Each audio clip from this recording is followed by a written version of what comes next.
So இப்போ சின்ன சின்ன பில்டிங்கு இதையெல்லாம் உடைக்கிற வேலையை பண்ணுறீங்களே தவிர பெரிய சார் இது கிரிக்கெட் ஸ்டேடியம் எடுத்துக்கிட்டால் பொன்முடி தான் தலைவர், திரு உதயநிதி ஸ்டாலின் தான் அந்த தொகுதியுடைய எம்எல்ஏ, விளையாட்டுத்துறை அமைச்சர். திரு கருணாநிதி நூற்றாண்டு ஸ்டாண்டுன்னு இப்போ 3 ஸ்டாண்டையும் திறந்து வச்சுருக்காங்க.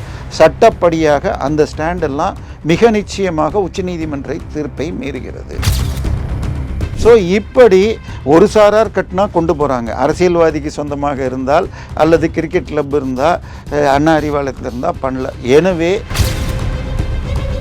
இந்த நேற்று ஜேசிசி கிரேட்டர் சென்னை கார்பரேஷனுடைய முடிவு பிரகாரம் போனால் கிரிக்கெட் ஸ்டேடியம், பால் தினகரனுடைய அந்த நக்கீரன் அலுவலகம், அண்ணா அறிவாலயத்தின் மீதும் கேள்விகள் எழுப்பும் அளவிற்கு அரசாங்க ஆதரவு இல்லை என்றால் எல்லாமே ப்ராப்ளம் வரும். இப்போ இந்த இடம் ஒரு கிளப்பு, தியாகராஜர் கிளப்புக்கு சொந்தமானதுங்கிறாங்க. இப்போ அடிமனை உங்களுக்கு சொந்தம் இல்லைன்னா நீங்கள் கோர முடியாதுன்னா, இன்னைக்கு வரைக்கும் 3000 கோடிக்கு மேலே வாடகை பாக்கி இருக்கிற சேப்பாக்கம் ஸ்டேடியோவை என்ன பண்ணியிருக்காங்க? மெட்ராஸ் ஹைகோர்ட் என்ன சொல்லிடுச்சு, இன்றைக்கி சவுகார்பேட்டு, டி நகர், மவுண்ட் ரோட்லலாம் பல பில்டிங்குகள் வாங்கின பர்மிஷன் 2 மாடி 3 மாடின்னு வாங்கிட்டு கட்டுறப்ப அதிகமாக கட்டுறது டீவியேஷன், அது மாதிரி உள்ள பில்டிங்கை நீங்கள் என்ன பண்ணீங்கன்னு கேட்டதுக்கு இன்றைக்கி பேப்பரில் என்ன வந்திருக்கு, 150 பில்டிங்குகள் கமர்ஷியல் பில்டிங்க்கு நாங்கள் நோட்டீஸ் அனுப்பிச்சிருக்கிறோம். இப்போ நோட்டீஸ் அனுப்பிச்சா என்ன அர்த்தம்னா,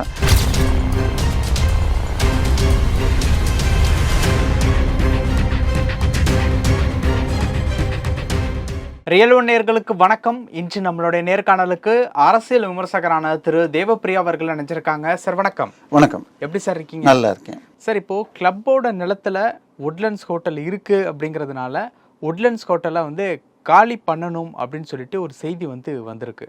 உட்லண்ட்ஸ் ஹோட்டல் அப்படிங்கிறது சென்னையில் இருக்கக்கூடிய ஒரு பிரபலமான ஒரு ஹோட்டல். சினிமா ரிலேட்டபிளான ஃபங்க்ஷன்ஸ், அரசியல் மீட்டிங்ஸ், இந்த மாதிரியான விஷயங்கள், எப்படி ஐடிசி சோலா, லீலா பேலஸ் மாதிரி அதுவும் ஒரு அதை விட அதிகமாக கல்யாணங்கள் நிறைய நடக்கும், ஃபேமிலி ஃபங்க்ஷன்ஸ் நிறைய நடக்கும்.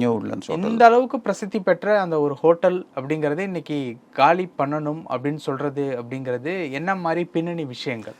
இல்லை, பல இடங்களுடைய பின்னணி நமக்கு தெரியாது. அதாவது அடிமனை யாருக்கு சொந்தம், யார் எடுத்துக்கிட்டு இருக்காங்க.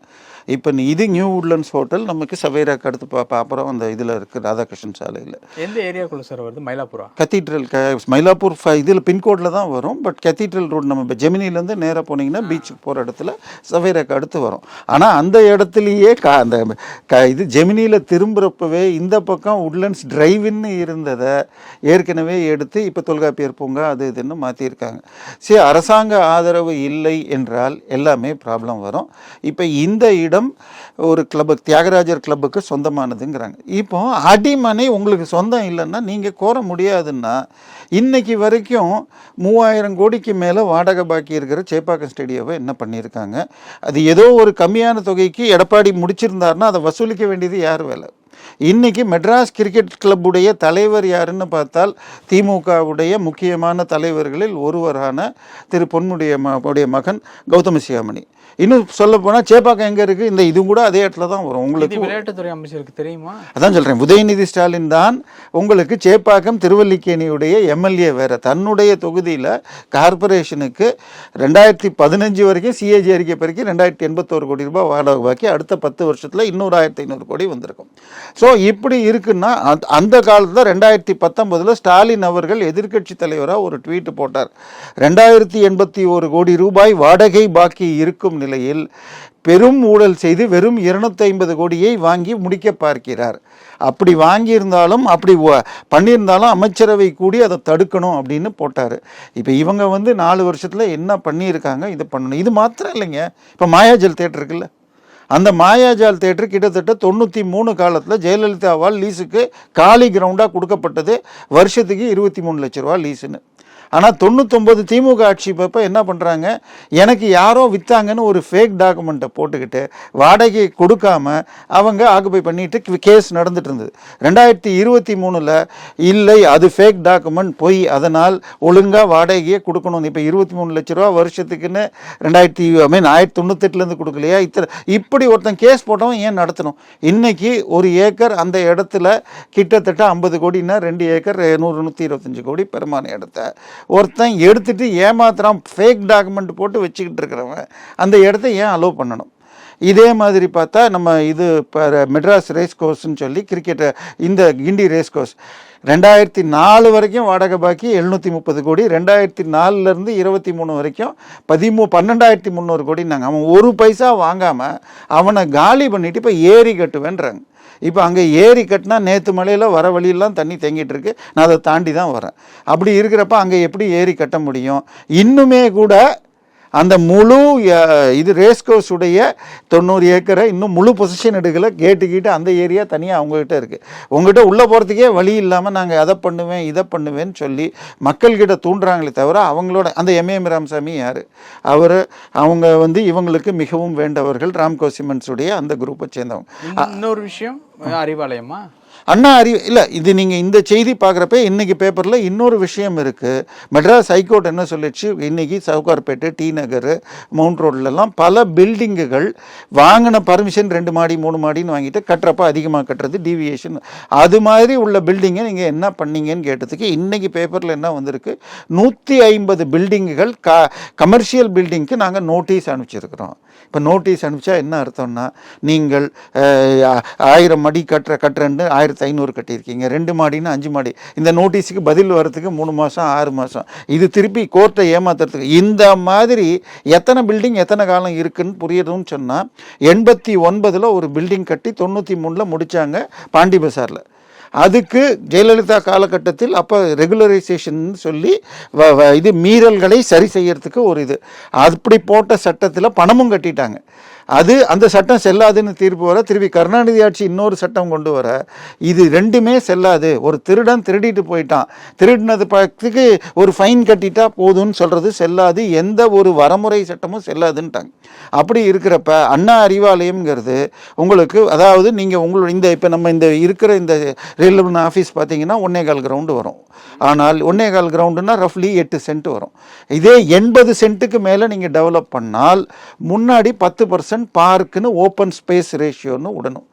இப்போ அண்ணா அறிவாலயம் மிகப்பெரிய இடம், ஓப்பன் ஸ்பேஸ் ரேஷியோ விடணும். அப்படி பார்க் இடம் விட்டால் அதுக்கு மக்கள் வந்துட்டு போகிறதுக்கு வழி இருக்கணும். உள்ளுக்குள்ளே இருக்கிறவங்க வெளியில் வந்து தான் வரணும். அதாவது இது பொதுமக்களுக்காக ஒதுக்கணும்.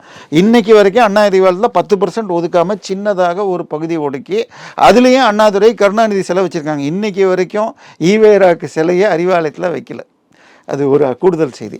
சரியா? அந்த அண்ணா அறிவாலயத்தில் உங்களுக்கு அந்த OSR விடலை. அதுக்கு என்ன பண்ணாங்க, 81-91 காலகட்டத்தில் நாங்கள் ஒரு அநாத ஆசிரமம் நடத்துகிறோம், முதியோர் இல்லம் நடத்துகிறோம், அதனால எங்களுக்கு எக்ஸம்ஷன் கொடுங்கன்னு நாங்கள் போட்டோம். அன்னைக்கு கவர்னர் ஆட்சி போது பர்னாலா அனுமதித்தார்னு ஒரு கதையை கருணாநிதி சொல்லிட்டு இருந்தார். 2016-18 காலத்தில் இதை மிக தீவிரமாக ஜெயக்குமார் மற்றும் சிலர் இது கார்பரேஷன் சார்பாக மேயராக இருந்த இவர் சைதை துரைசாமிலாம் நாங்கள் அதுக்கு எதாவது பண்ணுவோம் நாங்கள். அதுக்கப்புறம் ஏதோ ஒரு அண்டர்ஸ்டாண்டிங் வந்து நின்று போச்சு. நக்கீரன் அலுவலகம் எடுத்துக்கிட்டிங்கன்னா 1+1 வாங்கிட்டு 1+4 கட்டியிருக்கார். ஸோ இப்போ சின்ன சின்ன பில்டிங்கு இதையெல்லாம் உடைக்கிற வேலையை பண்ணுறீங்களே தவிர பெரிய சார் இது கிரிக்கெட் ஸ்டேடியம் எடுத்துக்கிட்டால் பொன்முடி தான் தலைவர், திரு உதயநிதி ஸ்டாலின் தான் அந்த தொகுதியுடைய MLA, விளையாட்டுத்துறை அமைச்சர்.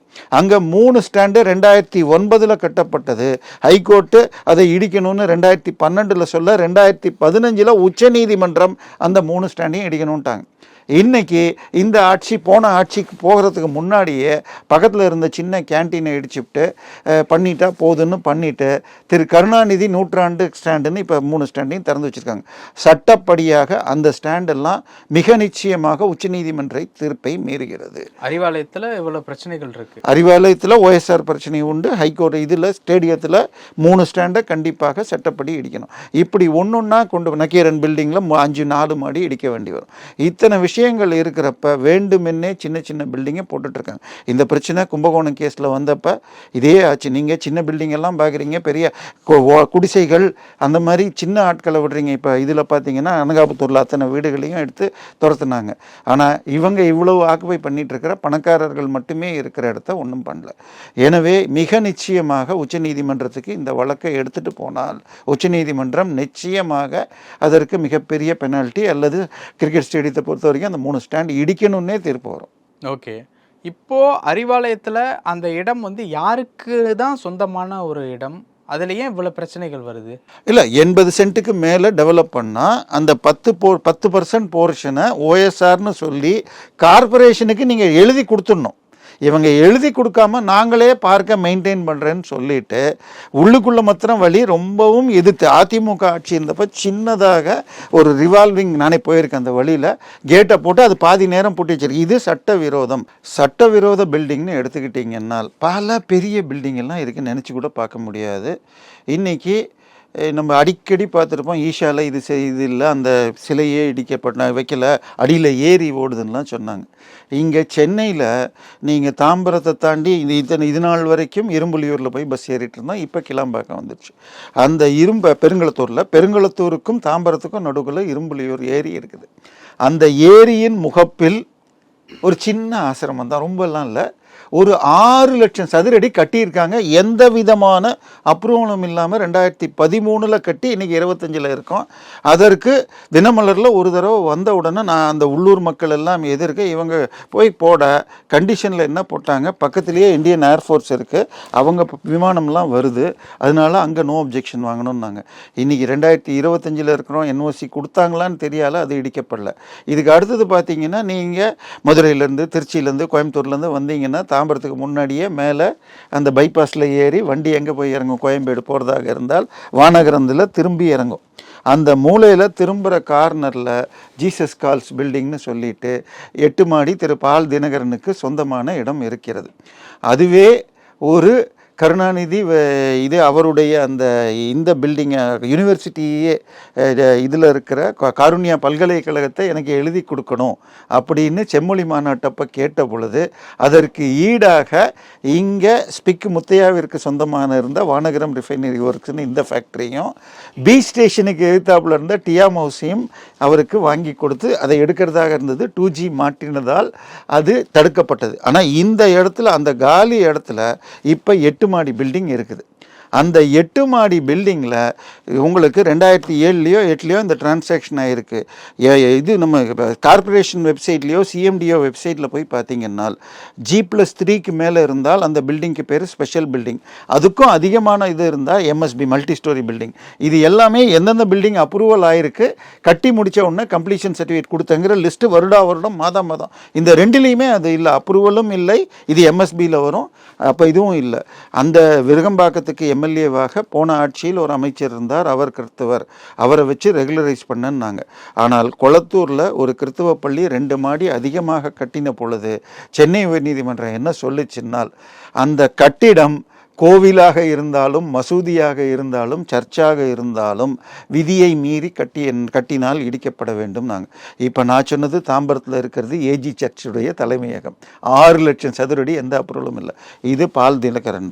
இதே மாதிரி போன மாதம் 2 மாதம் முன்னாடி மதுரை இது மயிலாப்பூரில் ஒரு ஆர்சி சர்ச்சுக்கு இது அதில் இருக்கிற முன்பகுதிகள் கட்டலன்றாங்க.